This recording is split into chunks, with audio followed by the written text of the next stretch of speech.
Finally, finishing up Chapter 36, we're looking at the Cold War here in the United States and then obviously overseas as well.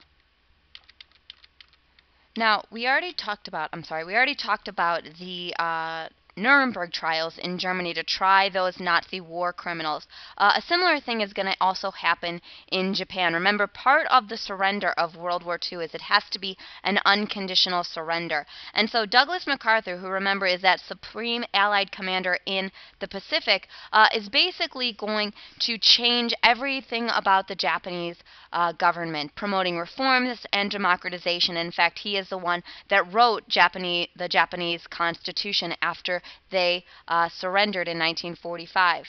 And then also the Tokyo War Crimes Tribunal, similar to what we saw with Nuremberg. This is using international law to try those Japanese for war crimes, crimes against peace, humanity, etc. For example, the Bataan Death March was a leading issue. The sacking of Manila and the rape of Nanking against the Chinese in 1937.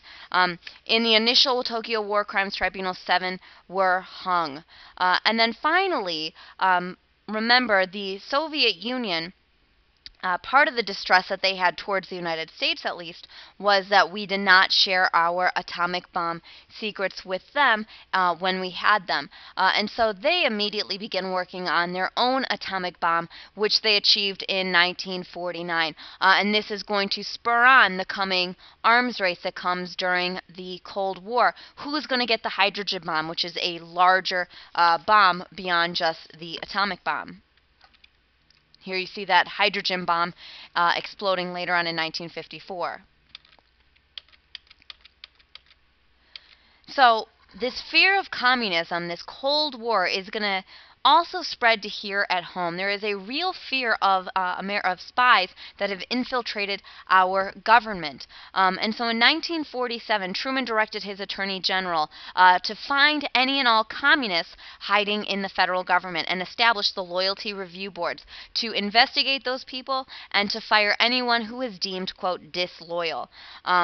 This also required loyalty oaths of leading members of the U.S. government. We also see the creation of HUAC, the House Committee on Un-American Activities.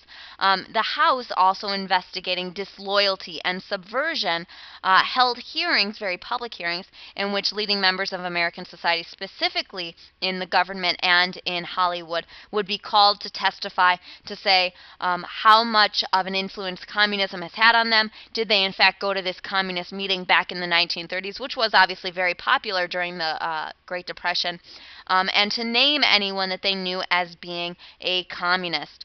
Out of the HUAC committee, we see blacklisting going on. So anyone who was named a spy, anyone who's named a communist, or anyone who was even hinted at having any communist leanings would be blacklisted. It means they would be refused employment. They would be denied everywhere they go. Obviously, the reason being is because they are now deemed, quote, un-American.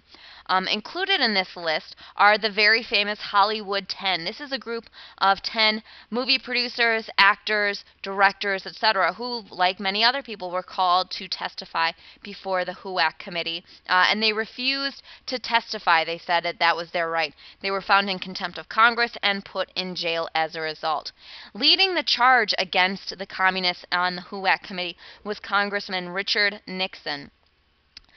He makes a name for himself hunting down communists within the federal government, and this is actually where he becomes a national figure and is then later named as Eisenhower's vice president, which we'll talk about later.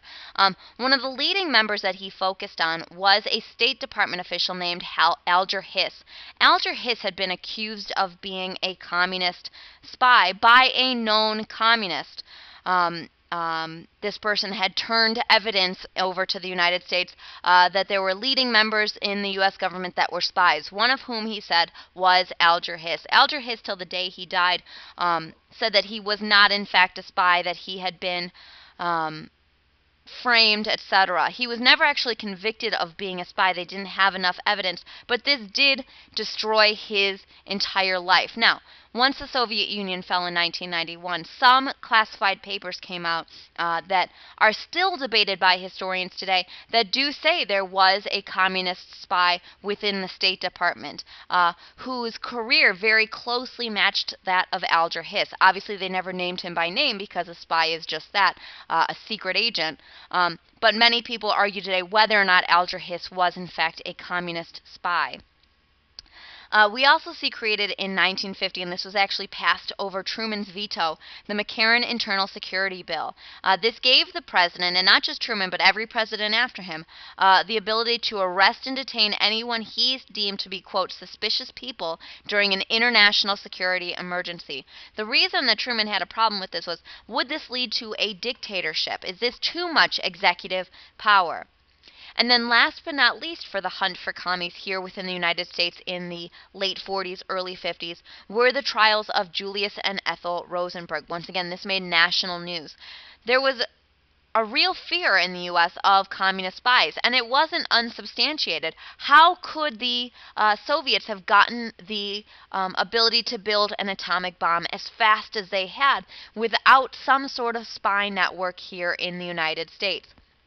And so searching through these spy networks, these two people, this is a married couple, that are just your regular, everyday, normal people next door, they have a family, etc., they were implicated in selling spy secrets to the Soviets, that they had passed information from leading physicists who had worked on the Manhattan Project to the Soviets. They were convicted of espionage, which is spying. They were electrocuted in 1953.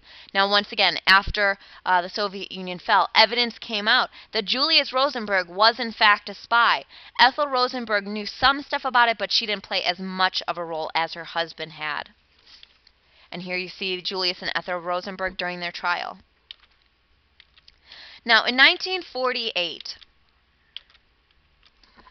the Republicans ran Thomas Dewey as their candidate.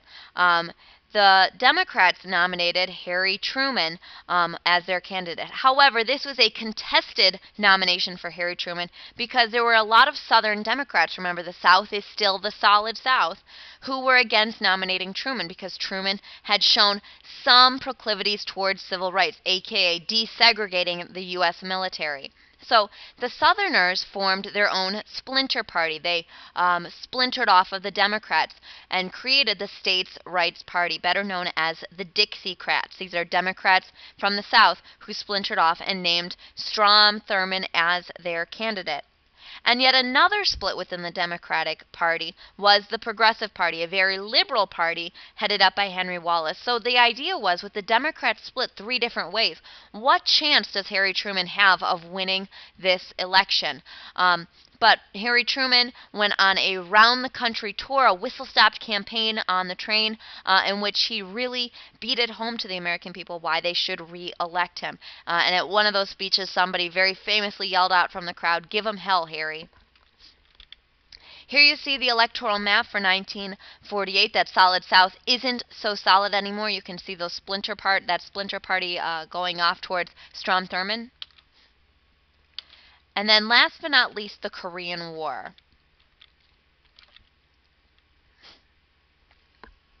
At the end of World War II, just like we saw in Europe, we see a division within Asia. Remember, the Soviet Union had gotten involved in the war in the Pacific 2 weeks prior to VJ Day. And at the moment World War II ended, the USSR was literally occupying the northern portion of the Korean peninsula up until the 38th parallel. The Americans were occupying south of the 38th parallel. Korea had actually been a unified country that had been taken over by Japan during World War II. And so just like we saw with Germany, Korea would also be divided into two countries, which obviously still exists today, and it's creating a whole host of problems up until today as a result.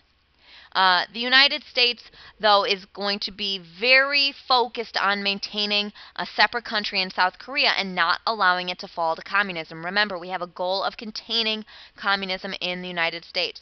But in June of 1950, North Korea invaded South Korea to try to reunite them under a communist government. The South Korean army was pushed all the way to the southern coast at Busan. The United States said, heck no, we are going to defend them. We are going to focus on containment. And so we passed National Security Council recommendation number 68 to quadruple our defense spending and getting millions of men ready to fight a war. Also, Truman presented this Korean case to the United Nations. The USSR, luckily, I guess, for Korea, was abstaining from the vote that day, hence why they couldn't veto the resolution, and a UN peacekeeping mission was called to order, with Douglas MacArthur named as the commander. So even though the Korean War, I mean, it's not actually a war, because the U.S. did not actually declare war, this was a UN peacekeeping mission, but it is predominantly manned by American soldiers. So Douglas MacArthur is the commander of this mission as well. MacArthur decided to attack behind enemy lines, landing at Incheon on the coast with an amphibious landing in September of 1950. And within 2 weeks, he was successful at pushing the North Korean army back over the 38th parallel. Now remember, this is supposed to be a peacekeeping mission. They've achieved their goal very, very quickly. But they figured while we're here, we might as well continue pushing over this 38th parallel and possibly reunite all of Korea under a non-communist government. That is a risky move, considering to the north of North Korea is the newly created communist government of China. The American/UN troops got all the way up to the Yalu River, which is the boundary line with China. The Chinese felt threatened by this action because they are not looking to have anything but a communist government to their south, and poured over the border. Here you see the troop movement, the 38th parallel, all the way down to the coast of Busan, and then finally up north towards the Yalu River. Here you see the troop movement as well. So the problem with the Korean War is that our goals had been met very quickly, but with the addition of communist Chinese in this war fighting, it is going to lead to a stalemate. Literally very little land traded hands over the next several years. MacArthur began calling for 10 atomic bombs to be dropped on China and to order a blockade. Harry Truman said, heck no, that is the wrong enemy, the wrong war. He wanted to maintain a limited war. He's not looking for escalation. He's not looking to drop atomic bombs on China. So MacArthur, very narcissistic of him, began attacking Truman's policies in the media and sent a letter to Congress basically calling Harry Truman a chicken for not attacking China more thoroughly. And as a result, he was fired from his post in April of 1951.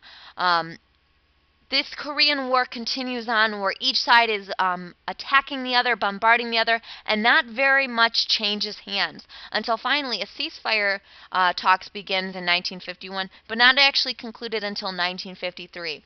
The end of the Korean War sees no change. The border stays essentially exactly where it had been before the war had even begun. But what it's showing is America's commitment to contain the spread of communism, which we are going to see over and over and over again in the coming years.